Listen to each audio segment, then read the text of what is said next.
Shalom saudara semua, kita mulai lagi pendalaman Alkitab kita minggu ini. Tema yang kita ambil adalah seorang anak. Kita sedang memasuki masa Natal dan kita mau lewat peristiwa Natal ataupun momen Natal ini, masa Natal ini, kita semakin menghormati Tuhan. Oke, yuk kita lihat aja apa yang Tuhan mau sampaikan. Saudara-saudari, bahwa Natal bukanlah perayaan, bukanlah pesta, tetapi Natal adalah kesadaran. Ini yang Tuhan mau sampaikan kepada kita. Suatu kesadaran. Kesadaran apa? Kita lihat firman-Nya. Kita ambil dari Yesaya ayat 9-5. Firman itu katakan, sebab seorang anak telah lahir untuk kita, seorang putra telah diberikan untuk kita. Lambang pemerintahan ada di atas bahunya dan namanya disebut orang penasihat ajaib, Allah yang perkasa, Bapa yang kekal, Raja damai. Saudara-saudari. Saudara-saudari, kita tahu bahwa ketika firman ini diberikan kepada Yesaya, bangsa ataupun kerajaan Yehuda saat itu sedang dicekam. Raja mereka yang saat itu telah baru saja meninggal, yaitu Uzia, dan raja itulah yang selama ini membangun kepertahanan ataupun juga perlindungan yang luar biasa sehingga ditakuti bangsa-bangsa sekitarnya. Dan ketika bangsa raja ini meninggal, maka datanglah serangan dari Raja Aram, kemudian juga dari Raja Asyur, saudara, Damsyik, kerajaan Damsyik, segala semua sekitar mereka mulai bangkit melawan mereka, saudari. Ya, jadi Anda bisa melihat sendiri ketakutan ataupun juga tekanan yang ada, sehingga ini mempengaruhi pola pikir yang menguasai mereka. Ya, dan disinilah saat itu Israel ya dicekam dengan kecemasan di pikiran mereka, ya karena mereka melihat pada hal-hal negatif, kekelaman ataupun peperangan yang harus mereka hadapin, bangsa-bangsa, kerajaan yang melawan mereka. Ya, tekanan-tekanan. Saudara-saudari, bukankah itu sering terjadi sama kita juga? Dan apa maknanya adalah begini, pola pikir kita kadang dikuasai ditentukan oleh fakta keadaan yang kita hadapin. Kalau keadaannya susah, keadaannya berat, kita makin pola pikir kita menjadi cemas, menghasilkan kecemasan. Dan juga saudara, ketika Natal ini sering kita ditentukan oleh keadaan, bukankah begitu? Ya, kadang kita pikir Natal itu adalah suasananya penuh dengan pertemuan dengan keluarga, ya, tapi kenyataan keadaan ketika kita nggak ketemu keluarga, maka akhirnya mood kita jadi drop down. Ini salah satu contoh bahwa seringkali kita hidup dengan dipengaruhi oleh fakta keadaan. Bukannya nggak boleh, tetapi ketika itu membawa menjadi tambah buruk, itulah yang menjadi masalah. Sebab bangsa Israel, bangsa yaitu kerajaan Yehuda saat itu menjadi melihat hanya pada kekelaman. Lewat keadaan yang melihat mereka, serangan-serangan yang mereka harus hadapi, membuat mereka akhirnya tunduk pada melihat pada yang negatif, kekelaman ini. Sehingga mereka fokus pada yang hilang, raja sudah nggak ada, ataupun yang tidak ada. Sering kali kita juga begitu. Kita fokus pada yang nggak ada sama kita, saudari. Namun jawaban Tuhan luar biasa. Tuhan katakan, sebab seorang anak. Jawaban Tuhan terhadap masalah bangsa Yehuda saat itu adalah Dia memberikan seorang anak. Amin. Anda melihat di sini seorang anak. Nah, ini seperti kadang aneh, saudara. Kenapa? Yang diperlukan bukankah raja, juru selamat, segera.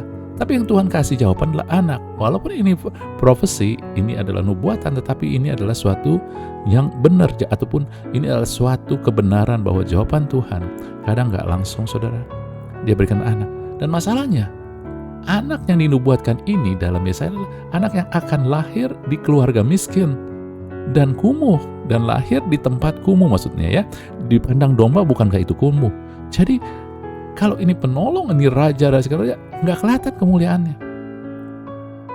Dan Anda tahu bahwa ketika ini dinubuatkan tentang Yesus waktu masih kecil mau dibunuh, dia nggak berdaya, orang tuanya harus melarikan dia ke Mesir. Ingat ya, dia sampai dia cukup umur, sampai umur 2 tahun dia dilarikan karena mau dibunuh, saudari.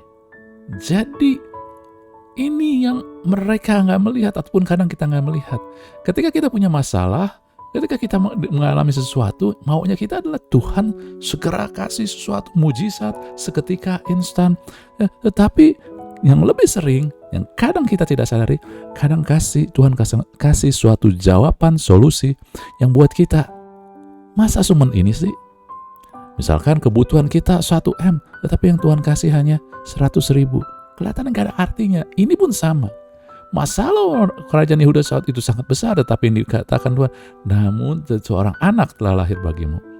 Saudara, bukankah ini sering terjadi juga dalam kehidupan kita? Jawaban Tuhan sepertinya enggak match, enggak level dengan persoalan kita. Ya, kita ngadapin tentara yang dikirim anak kecil. Kira-kira kayak begitu, saudara. Ya, inilah yang sering terjadi dalam kehidupan kita juga. Tetapi lihat ayat selanjutnya. Telah lahir untuk kita seorang putra, saudara-saudari. Anak ini bukan hanya seorang anak, tetapi seorang putra. Secara fisik, secara yang dilihat kasat mata adalah anak kecil, bayi. Tetapi secara identitas, ini adalah seorang putra. Bahasa Ibrani-nya adalah ben. Bahasa Arabnya bin. Artinya anak seseorang. Yang dikatakan ini makanya seorang anak, kemudian dijelaskan lagi seorang putra. Nah, kita tahu bahwa anak ini adalah putra Allah. Yesus itu putra Allah. Yang maksudnya ben, putra adalah dia terhubung dengan Allah. Dia terhubung sempurna dengan Allah. Saudara-saudari, ini yang jadi sering kita tidak lihat. Yang kita lihat adalah yang kasat mata aja. Anak kecil. Kita nggak ngelihat ini putra siapa. Ya, kadang-kadang kita juga nggak sadar. Kalau semua anak mungkin kelihatannya di hadapan kita sama. Tetapi ketika kita sebut namanya, oh ada marganya, kita ngelihat. Kalau sekarang kita marga ya, marganya. Oh kita tahu ini anak dia, orangnya terkenal. Misalkan ini raja, ya kita pakailah King Charles, ya misalkan umpamanya gitu ya. Walaupun dia sudah tua, waktu dia punya anak gitu yang pertama, anaknya biasa, semua anak itu sama, artinya kecil, lahir dengan berat berapa kilo, tinggi, itu rata-rata umumnya sekitar segitu. Tetapi ketika orang melihat kepada siapa bapaknya, nama anak itu akan mewakili bapaknya, maka mereka melihat sesuatu yang arahnya berbeda dengan anak tersebut. Ini dia. Saudara, apa yang Tuhan kasih kepada kita sebagai solusi kadang kecil, tetapi ketika Anda melihat sebagai ben, artinya terhubung dengan siapa, itu menjadi sesuatu yang luar biasa. Jadi kesadaran kita daripada ketakutan, daripada keadaan seharusnya adalah dengan siapa kita terhubung. Inilah maknanya seorang putra, ben. Ben itu seorang putra itu terhubung sempurna dengan bapaknya.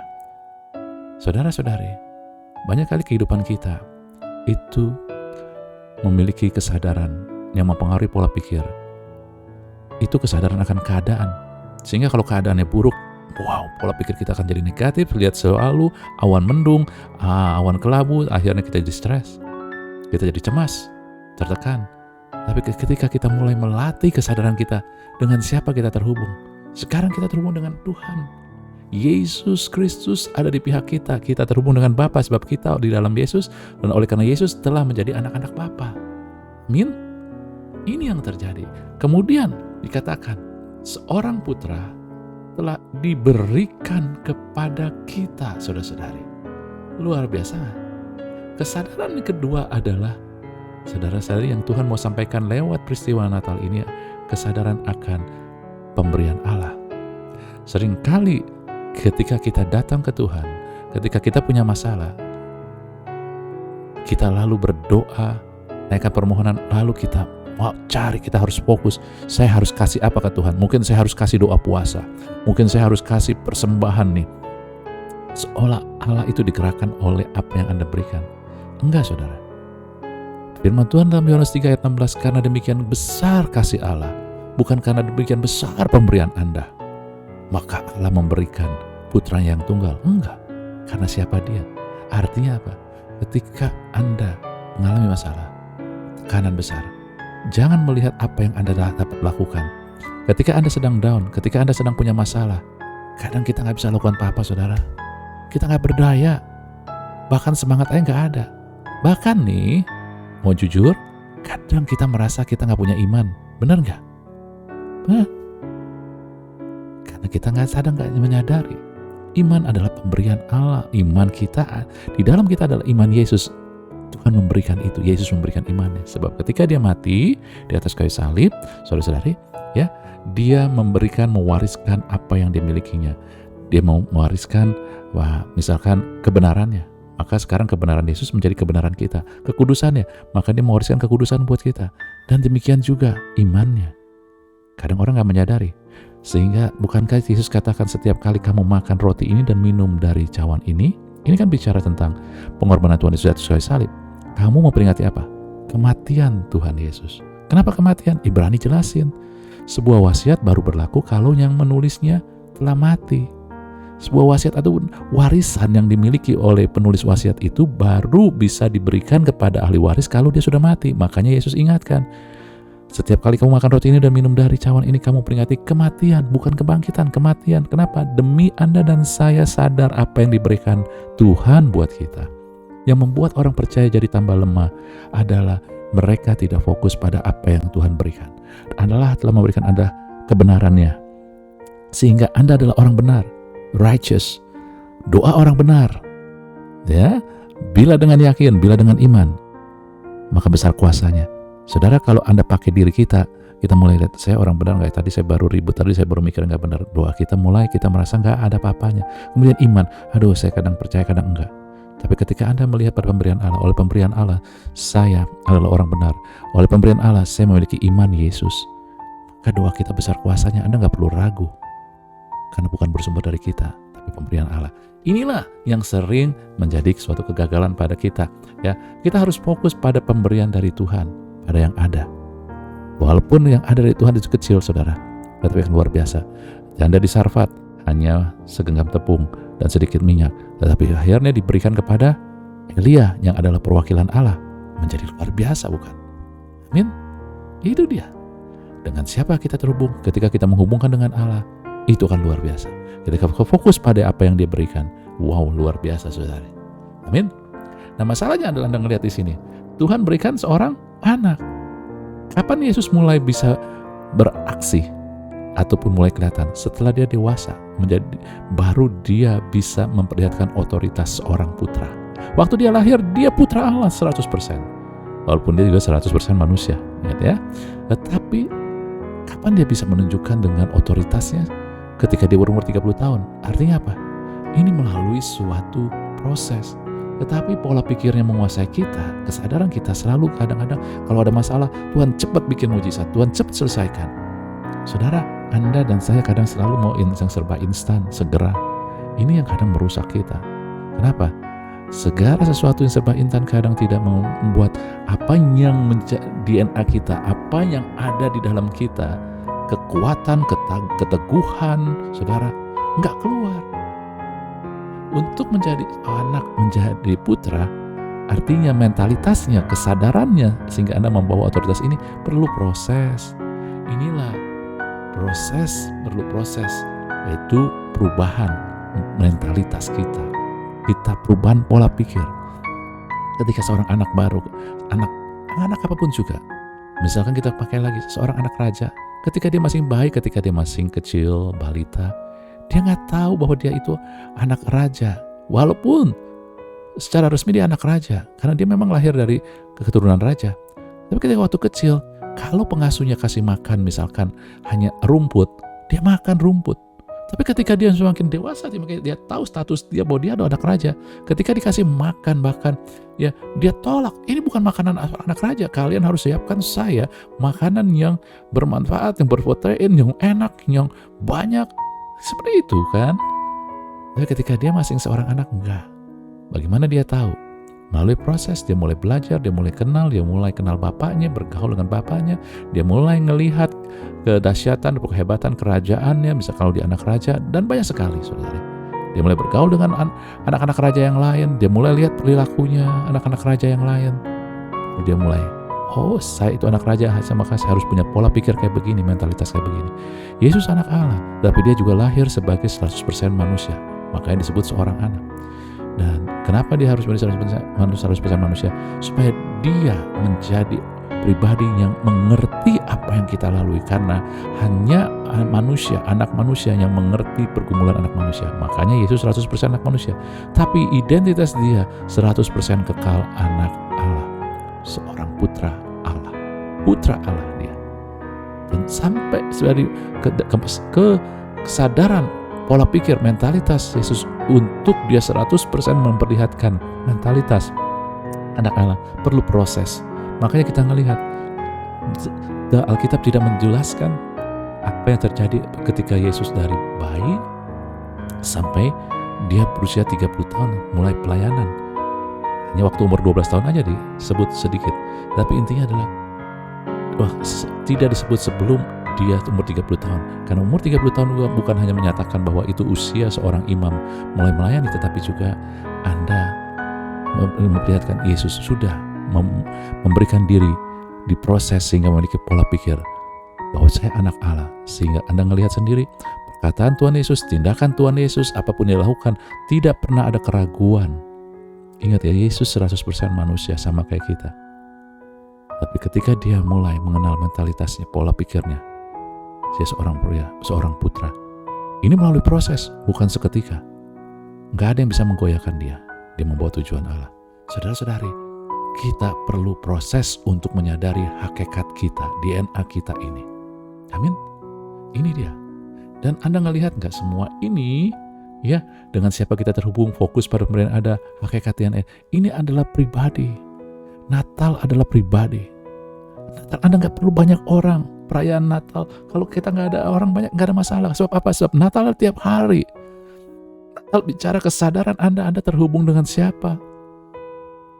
Natal adalah kesadaran Anda, fokus Anda kepada pemberiannya. Kesadaran Anda bahwa saya ini adalah seorang anak Allah. Namun untuk saya semakin sadar siapa hakikat saya, DNA saya harus melalui proses.